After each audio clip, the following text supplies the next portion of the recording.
Task 1.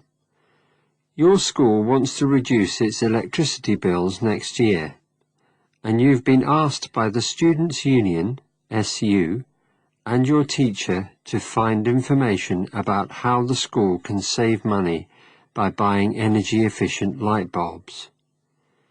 You are working with Freddie, who has printed a web page which contains some of the information you need. Listen to the conversation between Freddie and yourself and complete the table below. You now have 30 seconds to study the web page and the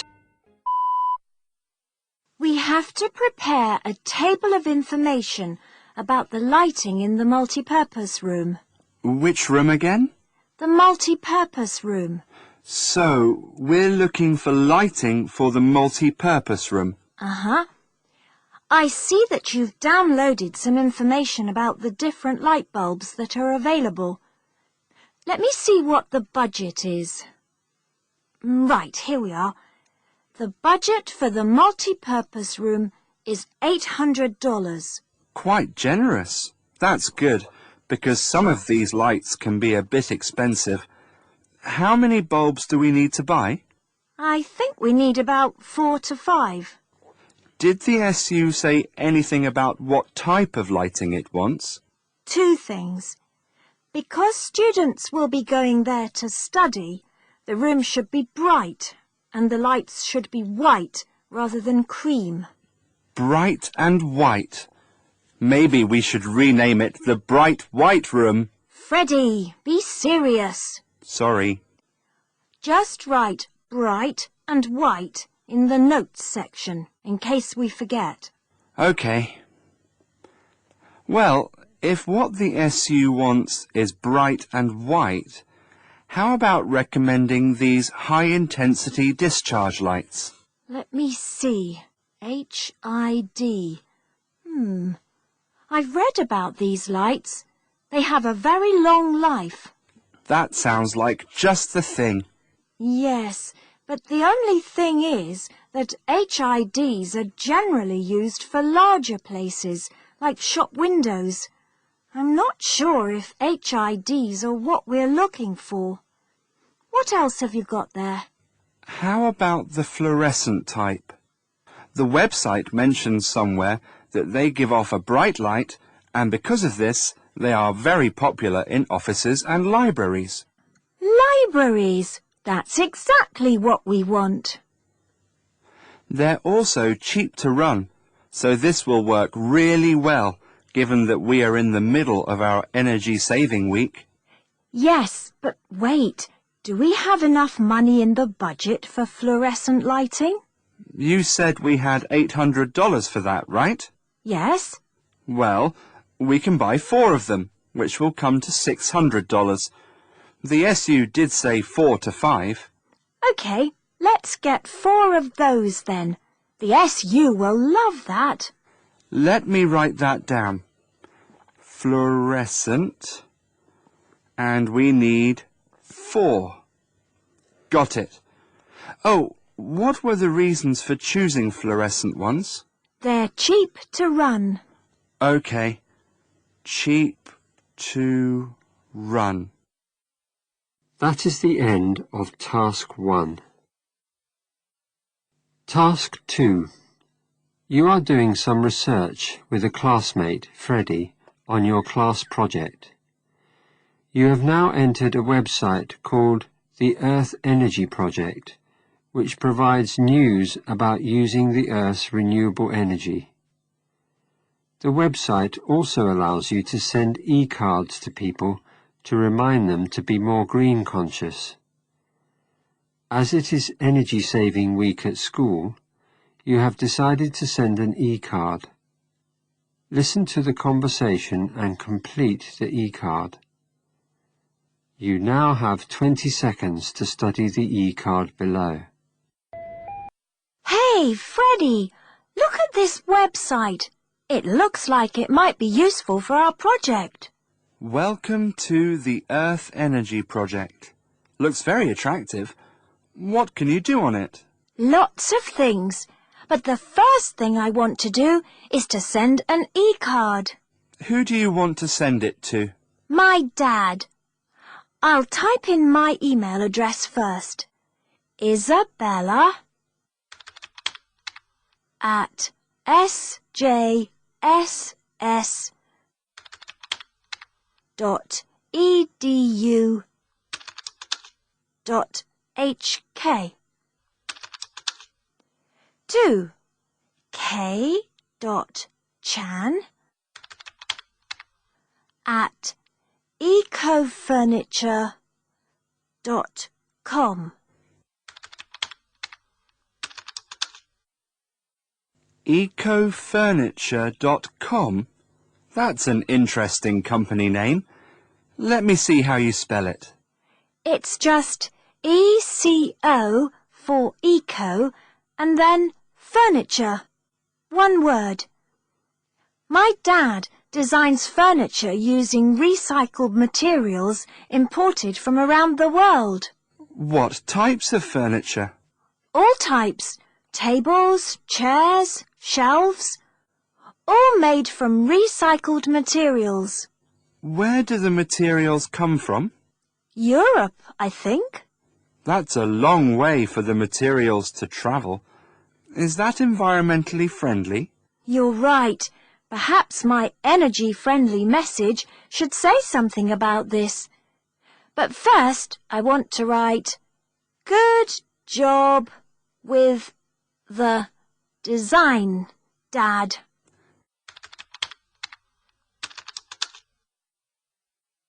I think you should change good to great. This will make your dad feel really good about what he does. OK, let me just delete good and put great instead. OK, what should I say next? How about, can you import your materials from closer to home? That's a good idea. Can you... How do you spell import? Is it I-N? No, it's I-M. Of course. Can you I-M-P-O-R-T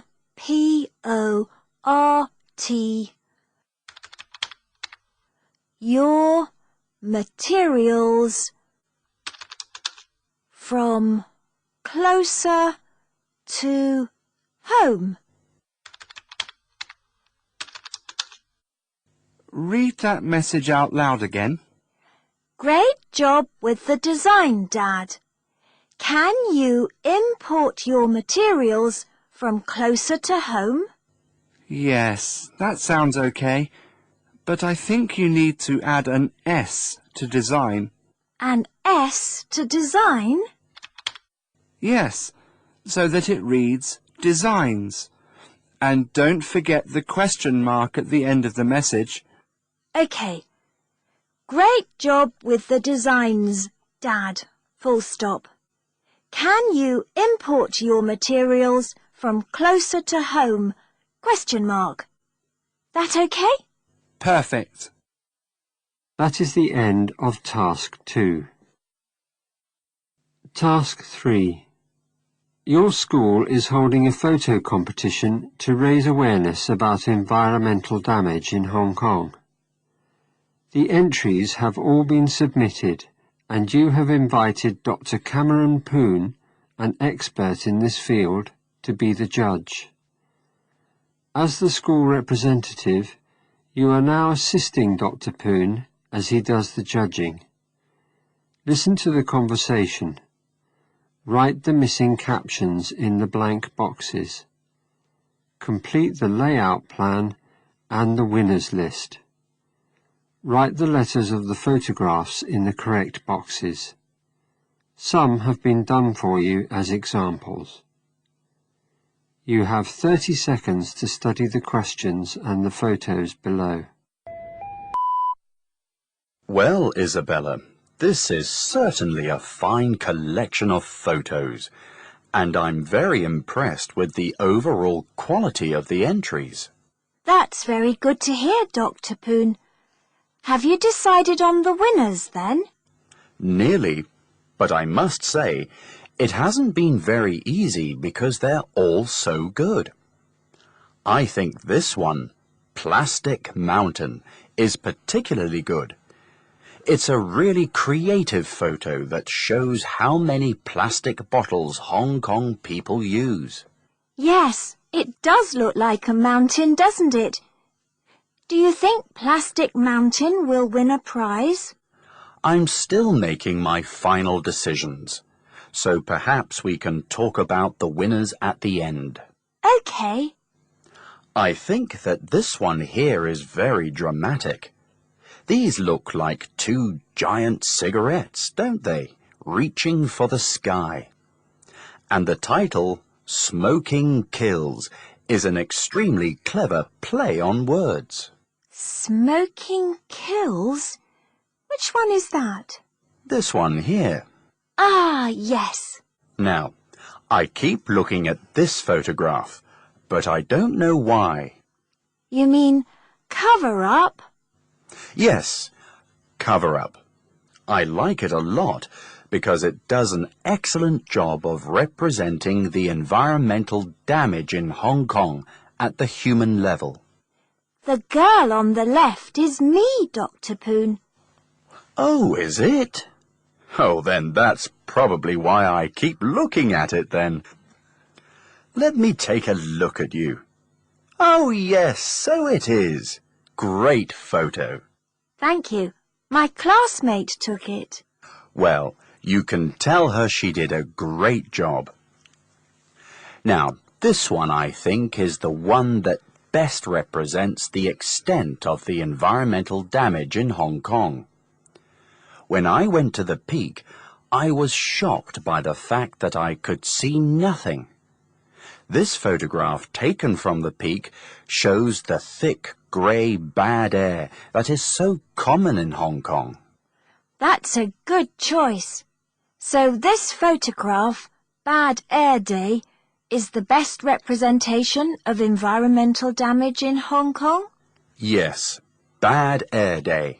That should be given a special award. A special award for Photo F, Bad Air Day. We're doing very well, Dr. Poon. Freddie and I now have to organise the photos for a mini exhibition. So, can I suggest that you make a final decision on the winners while we do that? Yes, that's a good idea. OK, Freddie, I'm going to suggest that we put photo B at the beginning.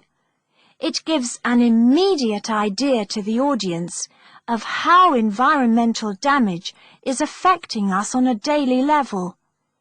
Freddie, how about you pin the photos on that spare exhibition board for now, so we can see if they look all right? OK. What do you think we should have next to it, Freddie? This one or this one? How about photo A? It's nicely linked to photo B. OK, we'll put that one next to it then. I'll put sink or swim under photo B, so it's at the beginning of the bottom row. What do you think? Let me get it. Here you go. Sink or swim at the beginning of the bottom row. Yes, that looks okay to me. How about having floaties at the other end of the second row? It provides a nice balance. Yes, it does, doesn't it? OK, floaties at the other end then. I like your idea of balance. So why don't we put photo F at the end of the top row? OK, photo F at the end of the top row then. That leaves us with one photo. What about Plastic Mountain in the middle on the bottom row? OK, photo E in the middle on the bottom row. That's wonderful. We've just finished positioning the photos for the exhibition. Isabella, I'm ready now. It's been a difficult job, but I think that the third prize will be awarded to Photo D. I love the way the photographer has captured all the different kinds of rubbish floating around in the water. OK, let me write that down. Photo D is the third prize winner. The second prize will go to Photo A. It's a dramatic shot and does an excellent job of warning us about air pollution caused by heavy industries. Yes, we like that one too. Right, so Photo A, second prize. And the first prize? Yes, it took me a while, but I think that the first prize must be for Photo B. Really? Yes, really. Great! So Photo B is the first prize winner. Thank you so much for your help, Dr. Poon. You're most welcome. Oh, there is one more thing you could do for us. What's that? Well, we need to give the photo exhibition a title. Could you help us? Let me see. A title. How about something like, What are we doing to ourselves? What are we doing to ourselves? That sounds like a good suggestion. What do you think, Freddie? The focus is on environmental damage, so I'd prefer, What are we doing to our Earth? Yes, Freddie, that's a much better title. What are we doing to our Earth it is. Thank you very much, Dr. Poon. You've been a great help. You're welcome. And good luck with the rest of the exhibition. That is the end of Task 3. You now have 4 minutes to read the instructions for Tasks 4, 5 and 6. Task 4.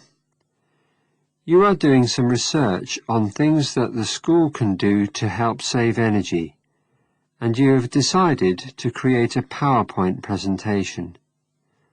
This is on pages 2 and 3 of your data file. You have asked your teacher, Ms. Tong, to give you feedback on how it can be improved. Listen to the conversation and make changes to your presentation.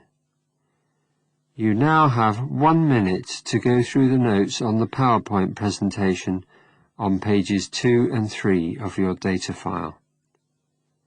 At the end of the recording, you will have 8 minutes to write the PowerPoint presentation on pages 6 and 7 of your question-answer book.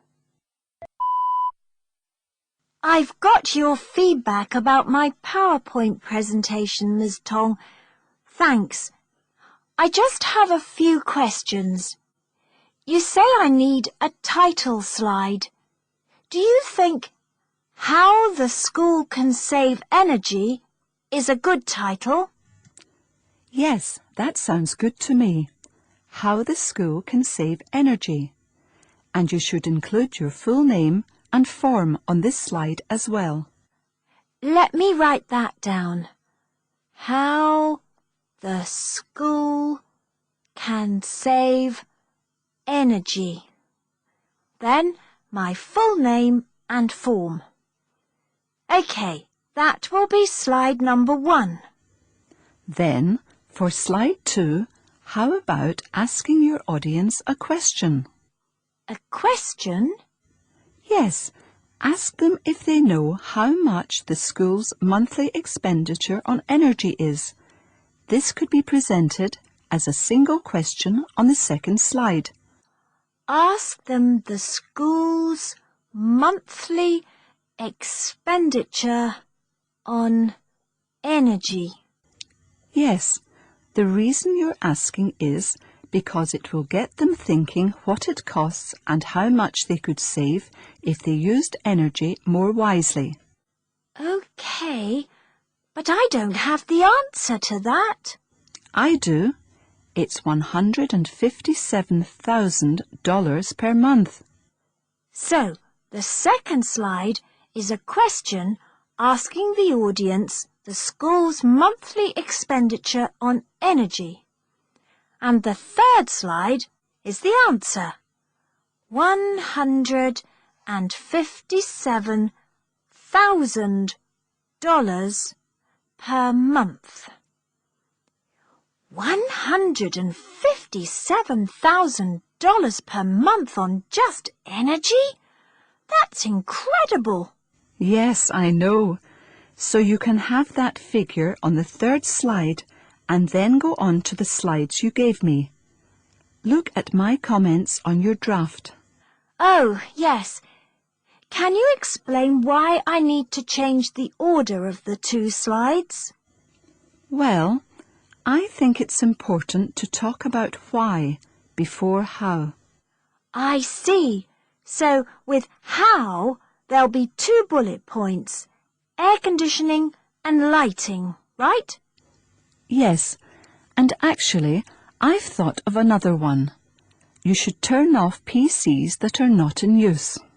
OK, so that's the 3 points. Air conditioners, lights and PCs. Miss Tong, what do you mean when you say, let's work together to your suggestion? I meant something like, to make our world a better place. OK, so you mean, let's work together to make our world a better place. Yes, that's right. Great. I think that's about it. Show it to me again if you need to. Thanks, Miss Tong. I will. That's the end of task 4. You now have 8 minutes to write the PowerPoint presentation on pages 6 and 7 of your question-answer book. Now turn to pages 4 and 5 of the data file. Look at Miss Tong's note and your note sheet for the letter and the proposal. You are going to hear a conversation between you and Miss Tong. Take notes on pages 4 and 5 of the data file so that later you can use the information to complete task 5 on pages 8 and 9 and task 6 on pages 10 and 11 of the question-answer book. You now have 1 minute to study your note sheets on pages 4 and 5 of the data file. Miss Tong, can we talk about the letter and the proposal? Of course, Isabella. I've read your note about the letter to 1001 trees. What should we include in the letter? You might want to start off by telling them who you are and who you're writing on behalf of. What do you mean, who I'm writing on behalf of?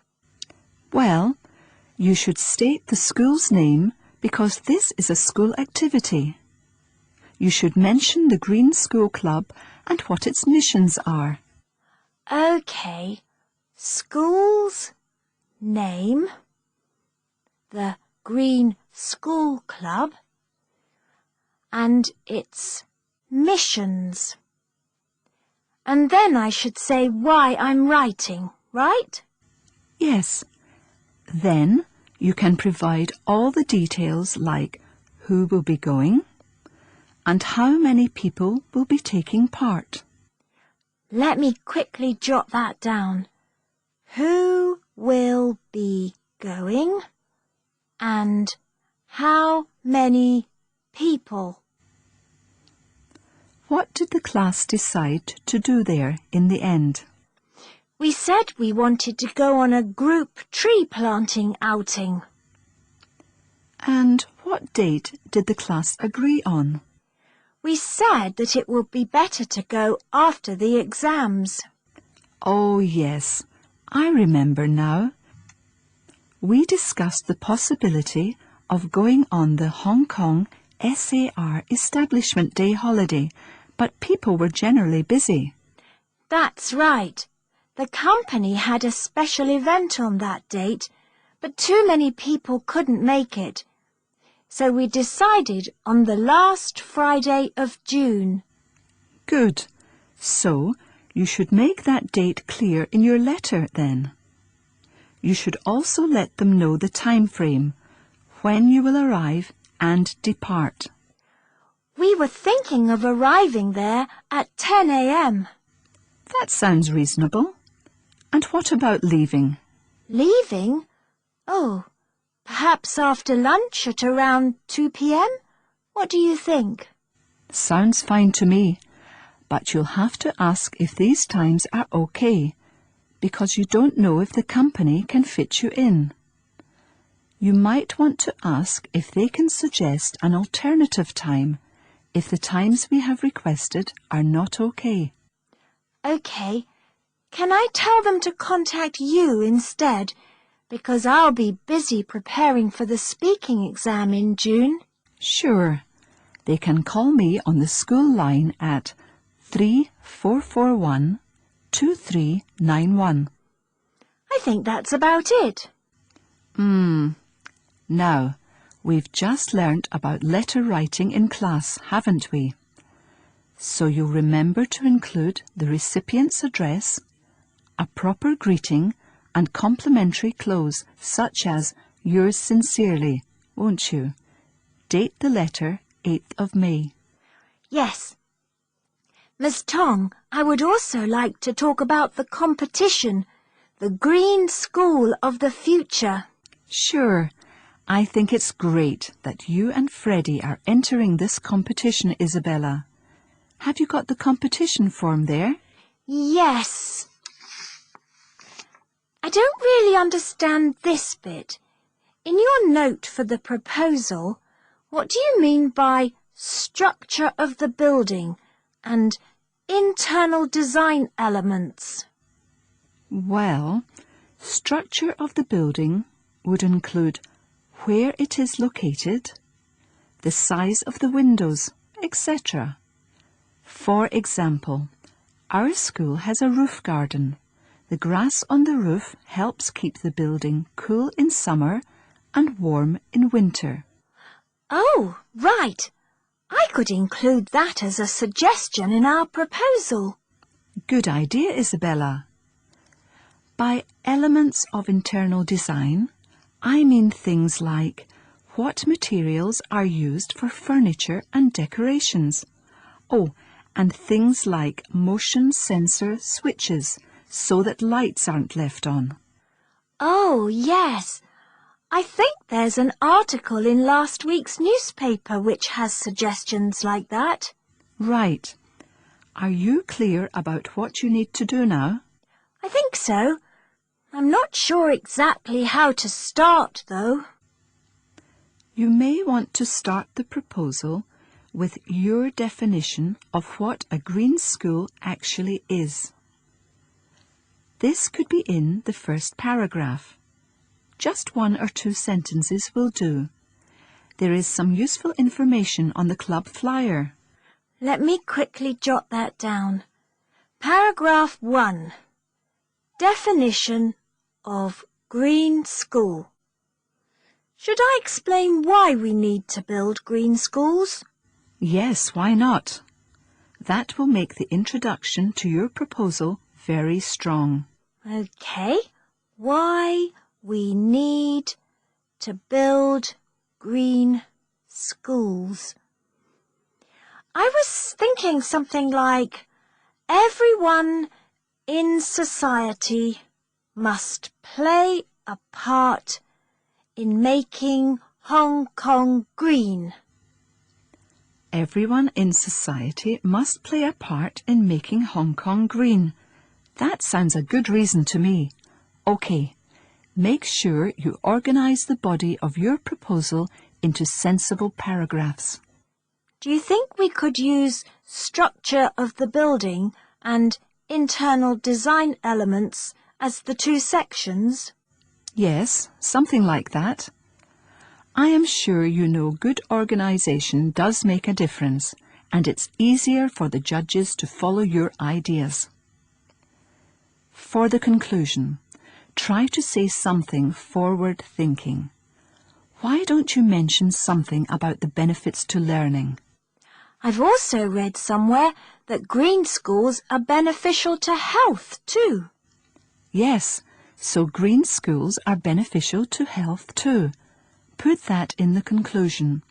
OK. Benefits to learning and to health. Got it. Thanks, Ms. Tong. You're welcome. This is the end of the listening component of this test. Take off your earphones and turn off your radio.